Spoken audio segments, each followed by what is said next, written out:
As you probably know, if you follow my channel, I tend to do 2 or 3 vlogs at the same time so that I don't have to set up uh, the shots, if you will, multiple times. It just saves me time when doing all this stuff. Anyhow, so in this video, I'm going to talk about computers in development. Very briefly, I talked about in a previous video, I don't know, a couple of years ago actually, the optimum computer. And the optimum computer, I won't get into the details, for me as a professional developer is a laptop with SSD drives and have a flat panel display, one or two, and that's the optimal. I will not get a desktop these days for coders and developers. I will not get one of those all-in-one iMacs. I like the flexibility of having a laptop I can move around. Sometimes I want to do some coding or some writing in another room, my living room, or maybe in a coffee shop because I got to get out of the office or something. So that's my recommendation, especially if you're a nomad coder. Of course, you need a laptop. Anyway, so this video is about how long before you should change your laptop. How long? Now, back in the old days, we used to change them every 2 years, sometimes every year if you're really busy, because the technology was moving so quickly. Laptops, all computers, this got much quicker with every year, much better with every year. Well, significantly better anyway, every passing year.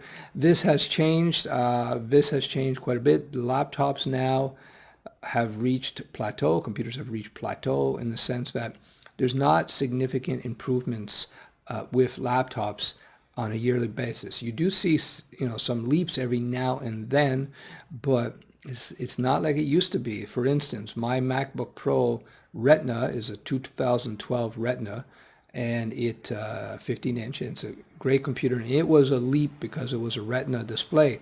But since that time, and we're recording this in 2016, I am recording this in 2016. Since that time, not much has changed in the MacBook Pro, except the processors are a little bit better, and maybe the hard drives the SSDs are a little bit faster.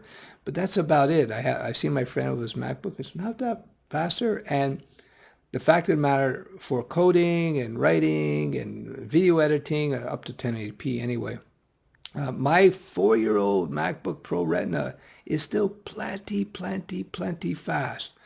I'm starting to see some slagginess with it because only when rather I'm in a very hot room and I'm doing webinars with multiple people logging in, then the thing starts to tank on me, especially if I have two big monitors hooked up to it, then it's starting to have some trouble. But it's very rare. I'm not doing the webinars every day. I was doing twice a week. I actually had to switch off my Mac because the webinars were streaming video, and I got people logging in from Texas and people logging in from Tennessee, and then it started to slag because the room got hot, so the CPU got hot, so the whole computer started tanking, and I had two monitors hooked up to two externals, and but that is a rare thing, and still the 4-year-old computer now is still very good, works great. If you're a coder, you can get yourself a 2012, a 2013, 14, 15, 16 MacBook Pro Retina with SSDs, and you're going to be coding quite nicely. So these days, computer upgrades are far less required. So yeah, it's especially when you consider how cheap external hard drives are. And of course, I would never get a moving platter hard drive now these days. You can get USB keys, 128 gig for like 20 bucks, 25 bucks. You can get 256 for 50 bucks. Keys, little USB keys. And then of course, you got cloud storage, between Dropbox, Google Docs, and Azure, Microsoft's. You can get an account in each, or like I did. You can get, I think, Dropbox, or Google Cloud. You can get 70 gigs for like $2 a month or something. So you're probably best to do that, And so, yeah, that could extend the life of your computer quite a bit. So that's pretty much it. So in terms of how often you should upgrade, When your computer starts getting slow, then I would look into it. Other than that, I figure you got at least a 3-year lifespan on a machine, maybe 4. I'm assuming, again, you're doing coding.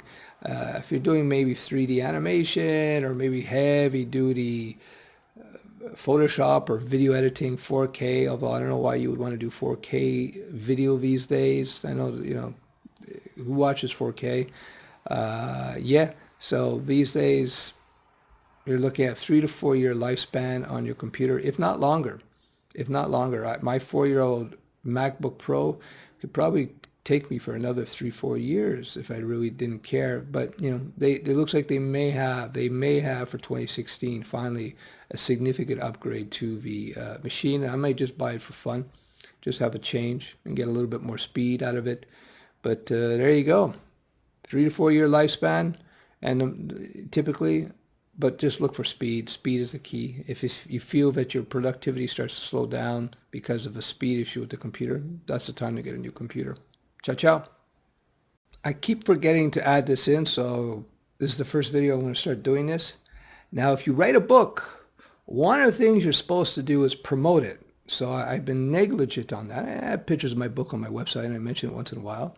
That was a book I wrote in last year, 2015, but strangely enough, the sales are actually increasing as far as I can tell. So it's done pretty decently. I'm not complaining. So I'm going to shamelessly pump my book. If you're a beginner to web design, you want the big picture, you want to learn HTML5, CSS3, a bit of JavaScript, a bit of Bootstrap, just a tiny bit of jQuery, and you want to learn how it all fits together, and you want it written up in an easy, non-nerd language and have pretty pictures and charts and all kinds of stuff like that, pick up my book. You can get it on Amazon. You can get it at Barnes & Noble. You can get it in bookstores in North America and in Europe. And it's getting very good reviews, getting very, very good reviews. So if you like the vlog you just watched, because I'm just going to stick this on the vlog, at the back end of the vlog, then you're probably going to like my book.